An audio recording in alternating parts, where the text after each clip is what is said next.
Hello everyone, Himanshu this side. Welcome back. So आज हम current electricity का लेक्चर नंबर 1 लेके आए हैं। Chapter number 3 current electricity. आपके बोर्ड्स के पर्सपेक्टिव से देखें तो 5 to 6 मार्क्स का इसमें से आने वाला है और बहुत ही इम्पोर्टेंट कुछ कॉन्सेप्ट्स आज हम पढ़ेंगे, that is basics.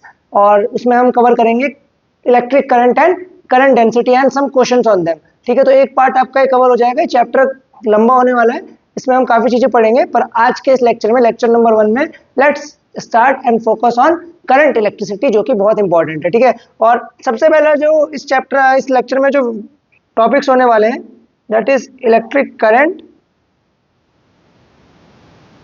And current density. So बिना समय वेस्ट करते हुए आगे बढ़ते हैं quickly. So let's start with electric current. So इससे आप सब लोग चित परिचित हैं कि इलेक्ट्रिक करंट क्या होता है। क्लास 9 क्लास 10 में आप सभी ने पढ़ा है इलेक्ट्रिक करंट क्या होता है। इसे हम जनरली स्मॉल आई से डिनोट करते हैं।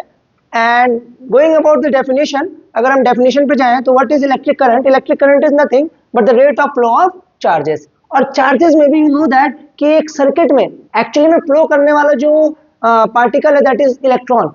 So when we define electric current, we say that it is the rate of flow of electrons, ठीक है, in a circuit. So how you will define electric current? It is said that it is defined as the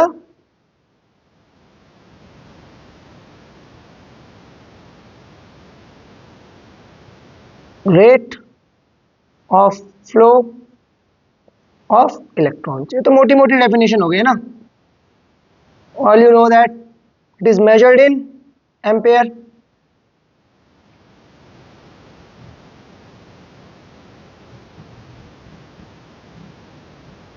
Although it has direction and magnitude, but it is scalar quantity. क्यों? इसका reason आप सब जानते हैं, और अगर नहीं जानते हैं तो you will get to know in Kirchhoff's law. वहां आपको बहुत ढंग से समझ में आएगा कि why current even after being a quantity which has direction as well as magnitude doesn't fall under the category of vectors.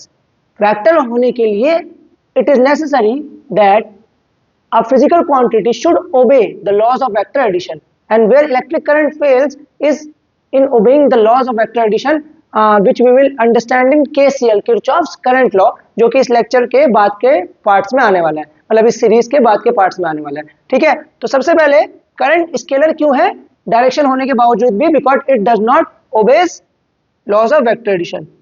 Although current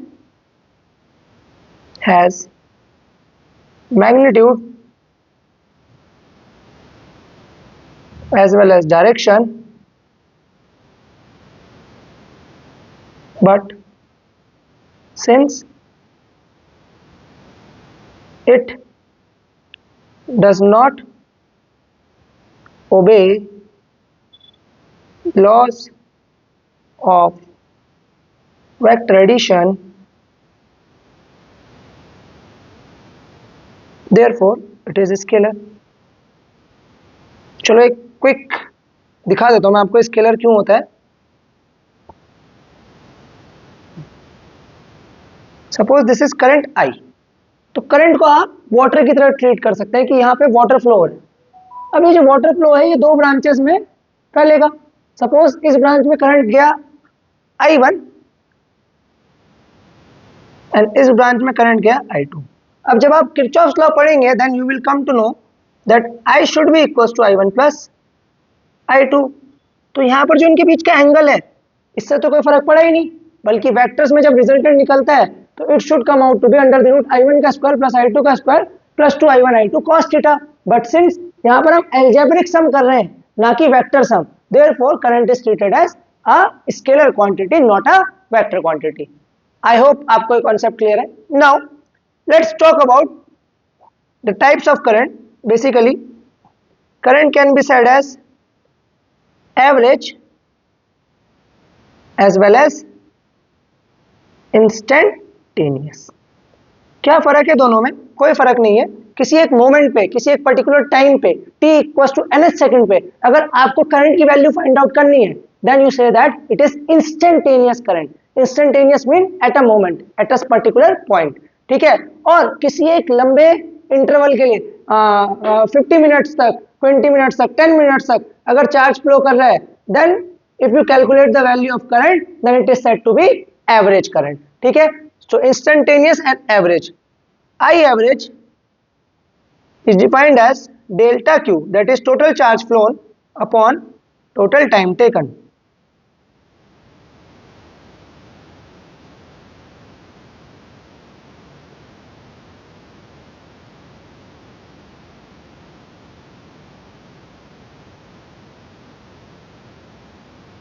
And instantaneous current, on the other hand, I instantaneous, यहां पर आपको differentiation करना पड़ेगा, that is d q by d T.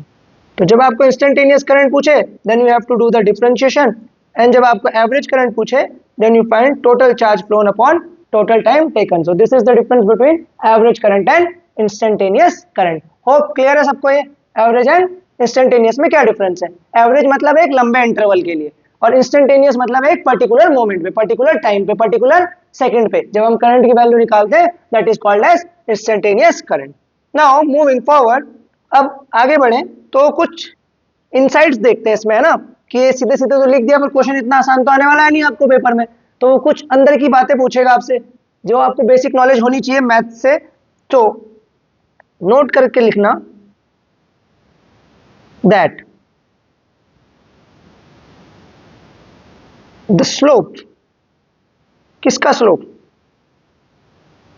of Q versus T curve gives the value of electric current. ठीक है, अब आपको math से नॉलेज होगा, since I comes out to be d q by d t. So अगर मैं Q और T के बीच में कर्व प्लॉट करूं,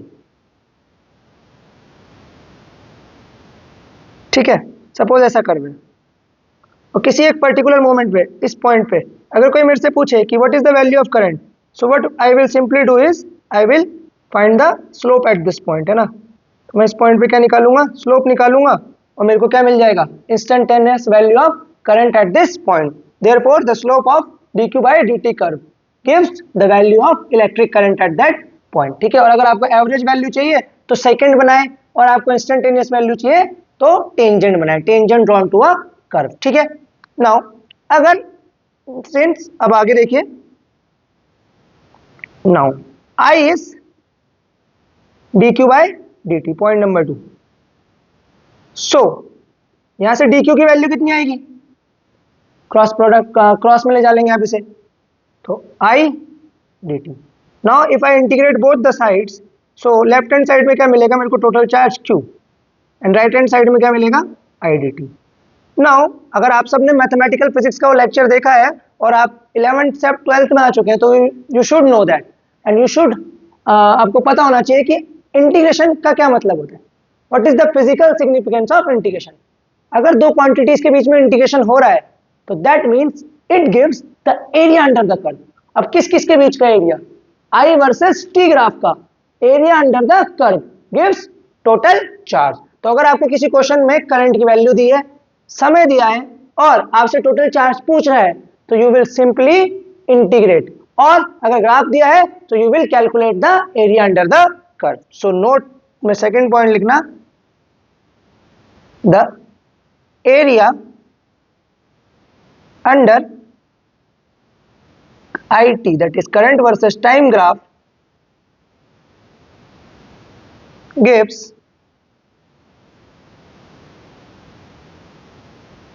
total charge. ठीक है, ये बहुत ही बेसिक कॉन्सेप्ट है, और अगर आपसे कोई करंट की डायमेंशन पूछे, कभी कभार पूछ लेता है, सिंपल एमसीक्यू में आ जाता है, I is Q by T. ठीक है, तो Q कितना हो जाएगा?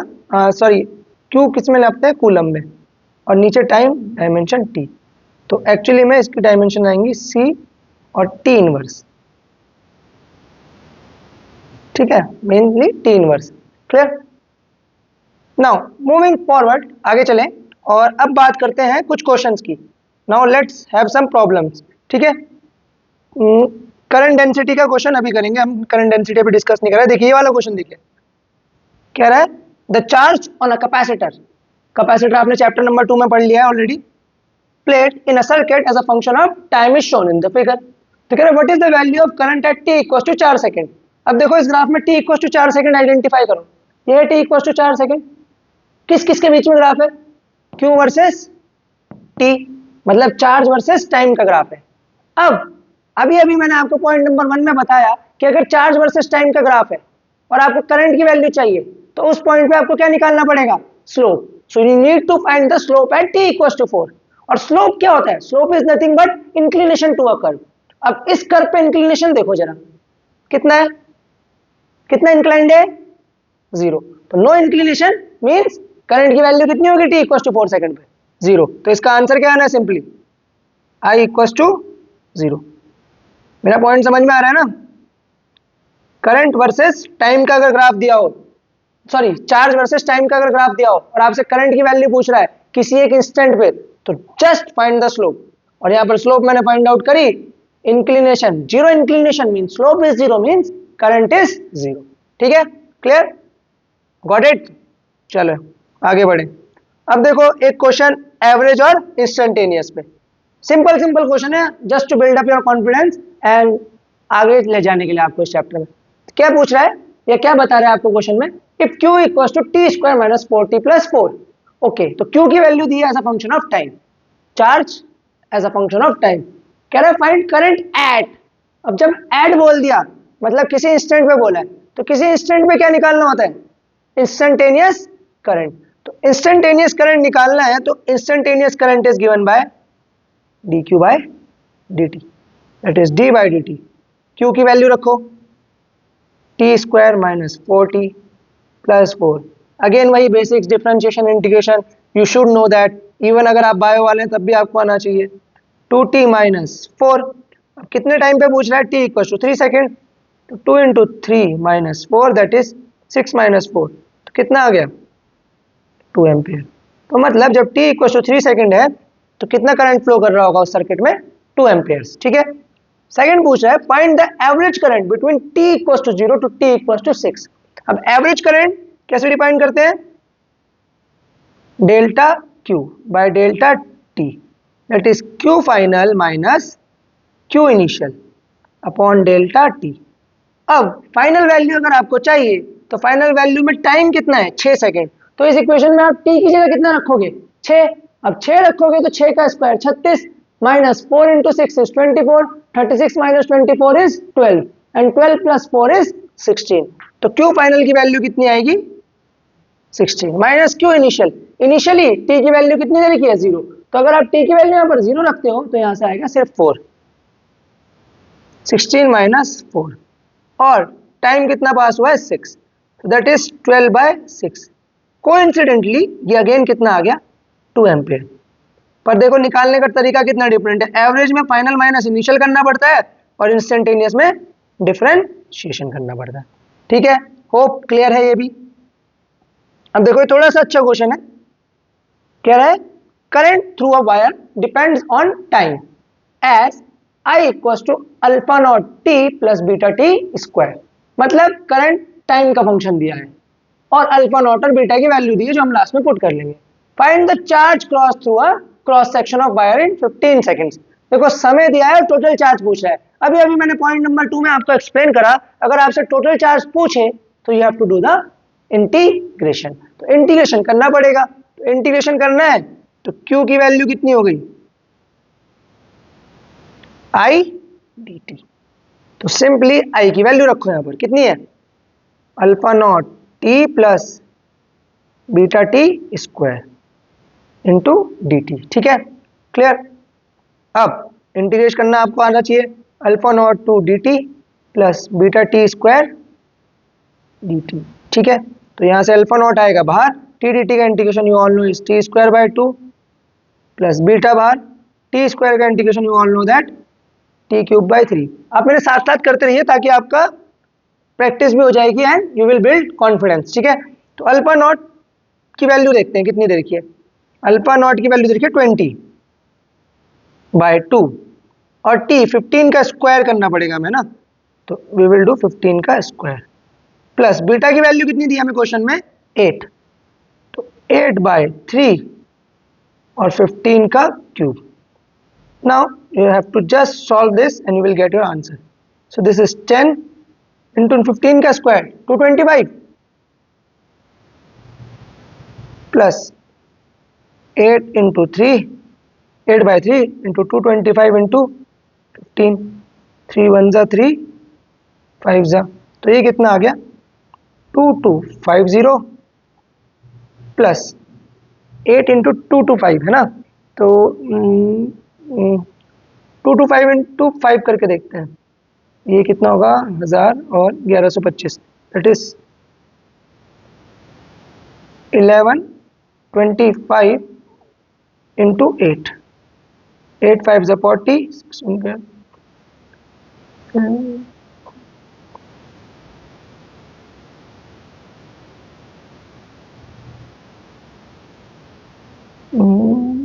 2000 20,000 आएगा है ना, नहीं 20,000 में आना चाहिए। 1125 into 8 8 5 जा 40 4 to 16 20 के 9,000, ठीक, तो ये आएगा 11,250 coulomb. This is your answer. Total charge कितना फ्लो करा 11,250 कूलम। ठीक है, नोट कर लीजिए आप लोग, इसे स्क्रीनशॉट भी ले सकते हैं, थोड़ा सा बड़ा क्वेश्चन था। चले आगे, चलिए, तो ये करंट डेंसिटी पे करंट डेंसिटी अभी डिस्कस करेंगे। देखो एक और क्वेश्चन आ गया, चार्ज दिया है as a function of time and current पूछ रहा है एट पूछ रहा है, मतलब इंस्टेंटेनियस करंट। अब आई इंस्टेंटेनियस कितना होता है, अब कई बार हम प्रैक्टिस कर चुके हैं, that is dq by dt, that means d by dt of q कितना दिया है अपने को, q दिया है 0.5 t स्क्वायर प्लस t। ठीक, तो सॉल्व करें, 0.5 आएगा बाहर, t स्क्वायर से आ जाएगा 2t plus dt by dt is 1, that is 1t plus 1। अब t कितना सेकंड पे बोल रहा है 1, तो 1 प्लस 1 इज 2, तो I कितना आना चाहिए 2 एम्पेयर आना चाहिए। देखें ऑप्शन है कोई ऐसा, यस ऑप्शन सी 2 एम्पेयर। ठीक है, सिंपल क्वेश्चन है, पर ऐसे भी क्वेश्चन आते हैं आपको। करंट डेंसिटी क्या है, अभी करंट डेंसिटी अभी डिस्कस करेंगे हम। फिर एक और क्वेश्चन है, क्वेश्चन क्या कह रहा है, in an atom electron revolve around the nucleus in a circular path.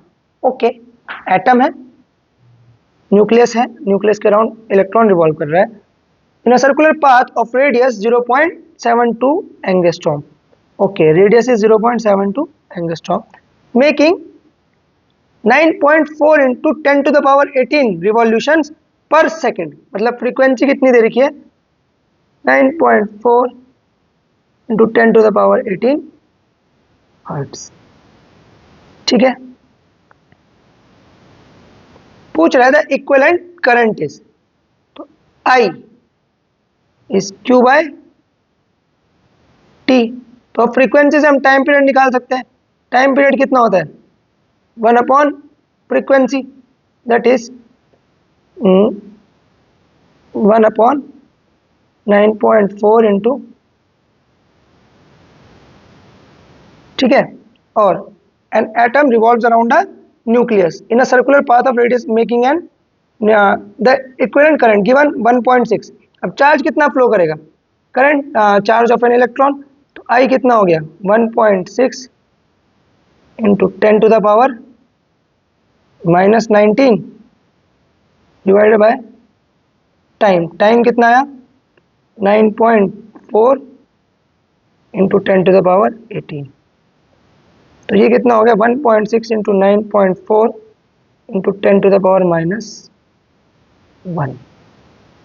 तो इसे सॉल्व करिए तो ये लगभग आएगा आपका ये आएगा आपका 1.6 इंटू 0.94, ठीक है। तो इसे सॉल्व अगर हम करें तो कितना होगा ये 16,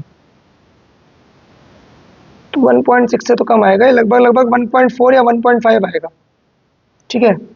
तो आप सॉल्व करके दिखाना है, आपका टास्क है, इनमें से कौन सा ऑप्शन मैच कर रहा है, ठीक है। क्लियर, मल्टीप्लाई करना है बस, वही बच गया। नाउ चले आगे। तो करंट से रिलेटेड हमने काफी क्वेश्चन कर लिए। नाउ जो हमारा सेकंड टॉपिक था इस वीडियो का, दैट वाज करंट डेंसिटी। तो अब हम करंट डेंसिटी को थोड़ा सा डिस्कस करेंगे, तब तक आप लोग इसे नोट कीजिए। Now let's move on, screenshot ले सकते हैं आप। Let's move on to the topic called as current density, ठीक है। तो यहाँ पे करा देते हैं। Current density is basically nothing but, importance है इसकी, इंपॉर्टेंस इसलिए है क्योंकि करंट पे डायरेक्शन है, और हमें कई जगह पर जैसे Ohm's law in vector form, वहां पर हमें करंट नहीं बल्कि करंट डेंसिटी की जरूरत पड़ती है, क्योंकि we also need the direction. तो करंट डेंसिटी को हम डिनोट करते हैं जे के साथ, और ये करंट डेंसिटी जे होती है, this is nothing but current per unit area. तो यहां से अगर मैं आई निकालूं तो that comes out to be J dot A, ठीक है। It is a vector quantity,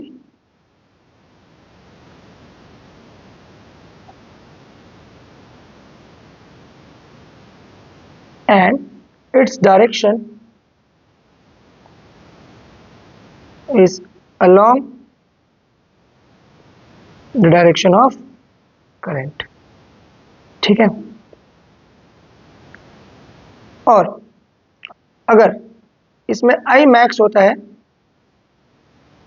if J A cos theta, ठीक है। अब अगर ये थीटा कितना हो जाए 0 डिग्री, मतलब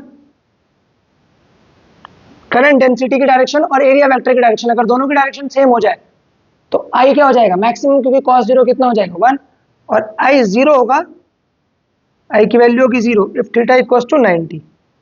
मतलब अगर करंट और एरिया वेक्टर की डायरेक्शन एक दूसरे के परपेंडिकुलर हो जाए तो मतलब उस जगह से करंट पास ही नहीं हुआ, तो उस करंट से उस जगह से कितना करंट फ्लो कराया, कितना चार्ज फ्लो कराया, that comes out to be 0।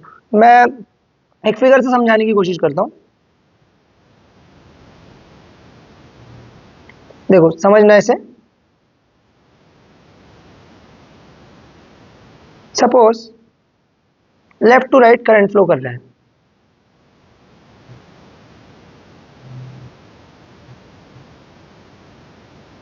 Now इस क्यूब में 6 फेसेस होंगे, upper, lower, right, left, front and bottom.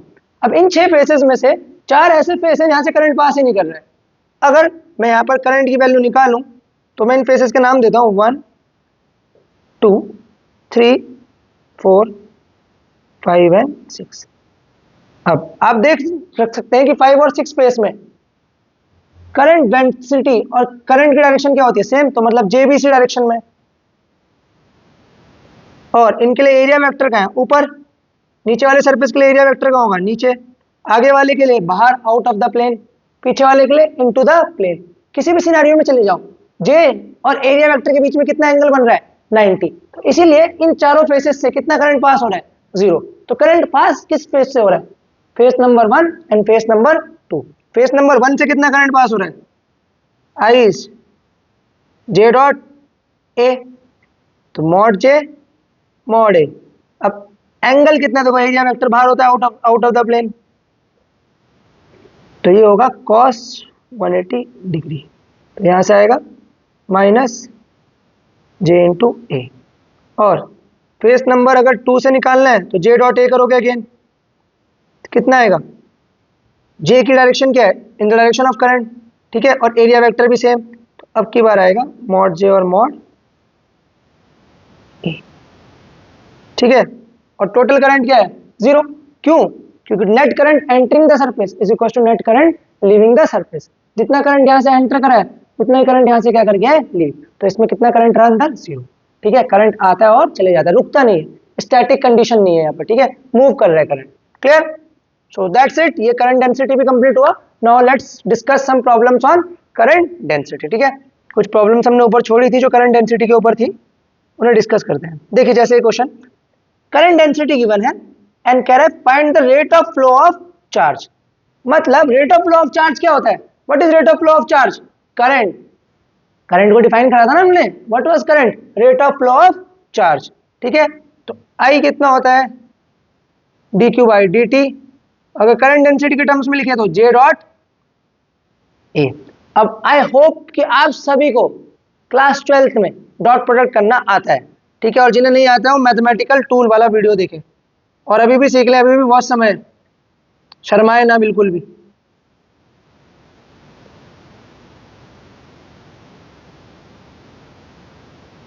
Last शर्म का गहना उतार दें और सीखें इसे। तो ये क्या है? J cap dot I cap. कितना होता है J cap dot I cap? 0, क्योंकि परपेंडिकुलर वेक्टर्स का डॉट प्रोडक्ट हमेशा कितना आता है? 0। तो क्या देगा? J cap dot J cap value देगा, कितनी देगा? 2 into 3 6 into 10 to the power 4। कितना करंट पास हो रहा है? 6 into 10 to the power 4 ampere. अच्छा, ये सेंटीमीटर स्क्वायर में, सेंटीमीटर स्क्वायर को मीटर स्क्वायर में कन्वर्ट करूंगा तो 10 टू द पावर -4 आ जाएगा। तो करंट कितना आ गया? 6 एम्पेयर। ठीक, क्लियर?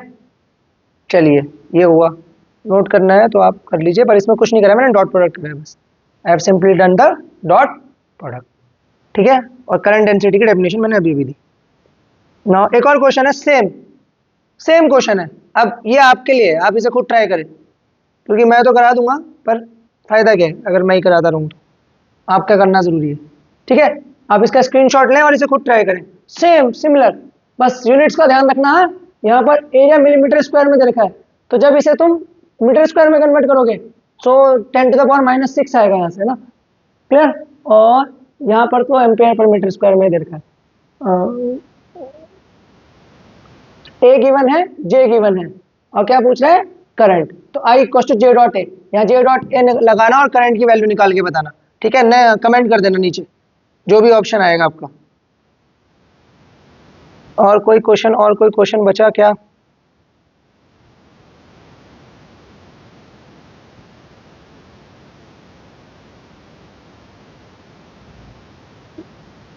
ये बचा है, an electron beam has an aperture of 1 millimetre square. ठीक है, okay, a total of 6.6 into 10 to the power 16 electrons go through any perpendicular cross section per second. Find the current. Current is simply charge per unit time. तो per second कितने electrons flow कर रहे हैं? 6 into 10 to the power 6, और उन पे charge कितना होता है हर इलेक्ट्रॉन पे? 1.6 इंटू 10 टू द पावर -19 पर सेकेंड। ठीक है, तो इसे सॉल्व करो, 1.6 इंटू 6, और यहाँ कितना आ जाएगा? 10 टू द पावर -13, इतने एम्पेयर। ठीक है, 16 इंटू 6 इज 96 आई थिंक, 16 6 96 है ना, 32 64, हाँ 96, तो ये आ जाएगा 9.6 into 10 to the power -13 ampere. फिर कह रहे करंट डेंसिटी निकालनी है। जे कितना होगा? आई बाई ए। आई कितना आया? 9.6 इंटू 10 टू द पावर -13, और ए एरिया कितना है? एरिया है तुम्हारा 1 मिलीमीटर स्क्वायर।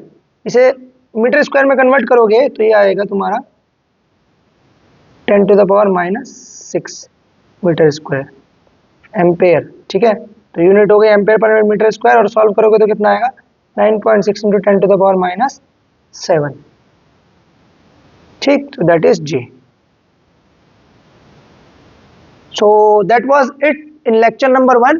तो लेक्चर नंबर 1 में हमने बेसिकली बहुत ही सिंपल सी चीज, that is electric current and current density discuss करी है।